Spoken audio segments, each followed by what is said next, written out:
In the previous lesson, we looked at the concept of the offer when we are examining whether or not a contract exists, looking at the creation of contracts. And we made a point at the beginning of the last lesson focusing on this idea of making a delineation between what a genuine offer can be, and therefore where legal obligations may arise, versus simply an invitation to treat, which is not an offer, but may look like an offer in certain circumstances. Well, we're going to look at this in more detail in this lesson. We're going to look at some of the cases that have essentially weighed in on whether or not there was an offer in question or whether or not there was an invitation to treat. And we'll talk about the circumstances by which we find offers versus invitations to treat in this lesson and the next lesson. So, like I said, the reason why this distinction is so important is, of course, because when you have an offer, and if a court identifies that an offer exists, and then there is the potential for legally binding implications, whereas there are not those same legally binding implications with just an invitation to treat. So we have to make a delineation in this regard. The first question, therefore, is what is an invitation to treat? What do we mean when we talk about this particular concept?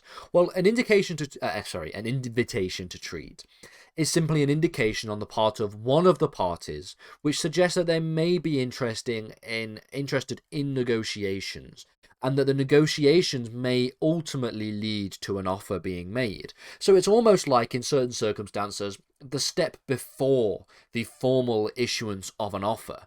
So it is almost like the formal process that exists before any potential legally binding implications can actually be ascribed. Comparing this to an offer, which displays a clear intention to be legally bound by the terms and by the agreement that is in question, an invitation to treat is not that.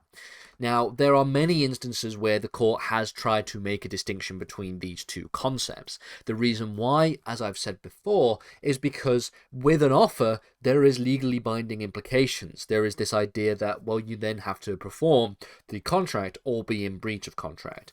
Whereas those same obligations are not there with an invitation to treat. Similarly, there may be potential consequences if you can identify an offer within a particular transaction rather than just simply an invitation to treat. And this is in relation to the statutory interpretation of certain offences, for example. We'll get to that as well, where there is maybe the selling of or the offering for sale of potentially banned substances or banned items, and the courts have to ask the question of whether or not there actually was an offer there, and therefore potential criminal liability, or whether or not there was just simply an invitation to treat, and therefore no criminal liability. But we're going to begin with another case against the Manchester City Council from 1974, and this is the case of Gibson and Manchester City Council. We have this case which essentially involves the Manchester City Council, who were in the process of selling a number of council houses to their tenants. And the claimant, Gibson, made an application for details which pertain to the purchase, where the defendant replied, making the claim that they may be prepared to sell at a fixed price. That is essentially the back and forth transaction, the back and forth conversation that was had between Gibson and Manchester City Council. They also made it clear that the claimant would have to make a formal application as well. So they, quote, may be prepared to sell, and the claimant would have to make a formal application in relation to the sale. Now, after a series of local elections which took place in 1973, I believe, or 1974, a new political party came into power. The new party was the Labour Party, and they then made the decision to discontinue this policy. So they came into power and they discontinued the policy of selling council houses. So if we look at the timeline, you have one political party in power that say that they may be prepared to sell at a fixed price, owing to this policy that the Manchester City Council had of selling a number of council houses to their tenants. After a series of local elections, this policy was discontinued, and they made the decision to stop this policy of selling council houses to their tenants. The claimant, in this case, would then sue for breach of contract. So the question for the courts is whether or not the application for the details pertaining to the purchase and the conversation that was had between the claimant and the defendants constituted a formal offer and an acceptance of the offer, and therefore a legally binding obligation, such that the decision to discontinue this policy would be a breach of a contract. It was held that there was no offer made in the letter, and therefore there was no contract, and therefore there could not be any breach of contract. The words "may be prepared to sell" did not display the contractual intent that they were going to and be prepared to sell. It says here they may be prepared to sell. There was a potential that they could have been prepared to sell, and that the claimant would have to make a formal offer. I see no reason in the instant case for departing from the conventional approach of looking at the handful of documents relied upon as constituting the contract sued upon and seeing whether upon their true construction there is to be found in them a contractual offer by the corporation to sell the house to Mr. Gibson, and an acceptance of that offer made by Mr. Gibson. A far more landmark case in this particular vein comes from Pharmaceutical Society of Great Britain and Boots Cash Chemists from 1953. This is a very famous case, and this case hinges on the question that I noted in earlier on, this question of whether or not, if there was an offer and if there was a formal contract in place, then that could give rise to certain liabilities under statutory provisions, according to particular pieces of legislation. And so this is a case that hinges on that question. It examined the question of whether or not the display of goods in a shop window would constitute an offer, or whether or not the display of goods would actually constitute an invitation to treat. Now, more specifically, not within a shop window. I should make that very clear. Actually, it is actually more specifically displaying goods on a shelf in Boots Cash Chemists, which we will get to. Okay, the shop window example is a different case, which is also very famous, which we're going to look at in the next lesson. So we have the defendants, Boots, who had a policy which essentially allowed individuals to walk into their chemists, pick the drugs off the shelves in their shops, and purchase them at the till. As you might find in any ordinary shop, you have the potential drugs on the shelves, and you can go and pick them. Now, the issue with this was that the Pharmaceutical Society of Great Britain argued that this was actually in contravention of a particular piece of legislation, specifically the Pharmacy and Poisons Act of 1933, in that it represented an offer. They were trying to make the argument that the displaying of the drugs, the items on the shelves in the shops, represented an offer, and then the action of the individuals grabbing those items and putting them into a basket represented the acceptance of that offer, and therefore a contract was formed through that particular process.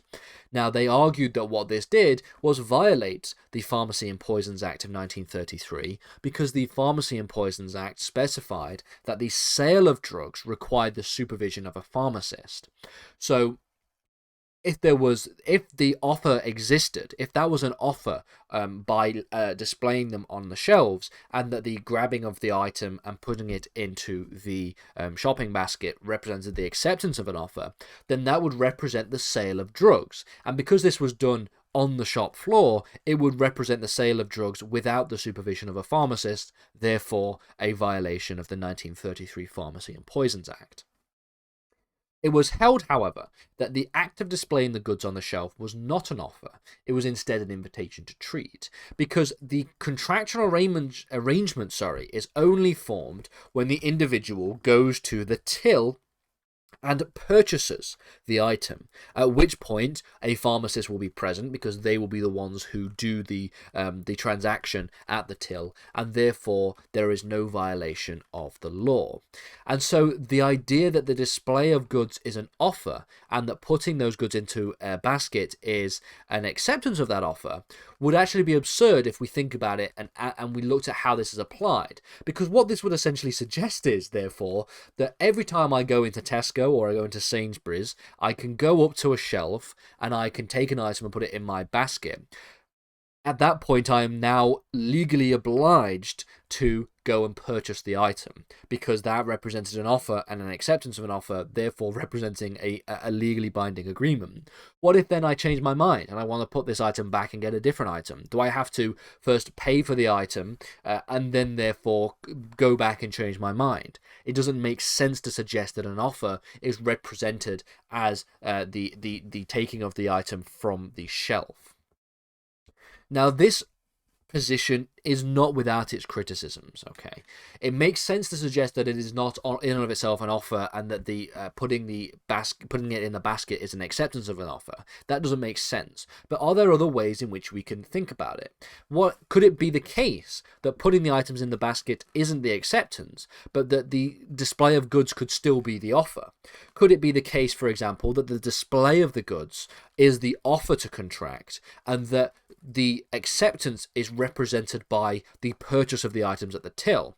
So the offer is done to the customer by displaying the goods, and then they put it in the basket. Nothing happens by putting the item in the basket, but when they go to the till to purchase the items, that represents the acceptance, and therefore the contract is formed. That would therefore mean that we can have a situation where we can take items off the shelf and then not be legally bound to purchase those items. But it would also mean that the case of the Pharmaceutical Society of Great Britain actually did represent an offer, and would therefore have represented a violation of the Poisons Act. This is actually a case approach which is taken in the US, specifically within Massachusetts, of Lasky and the Economy grocery stores from 1946, according to Murray 2023. So this is not an unprecedented approach. It's an approach that has been adopted by other states, other common law jurisdictions, and one that does merit something of a debate that could be had.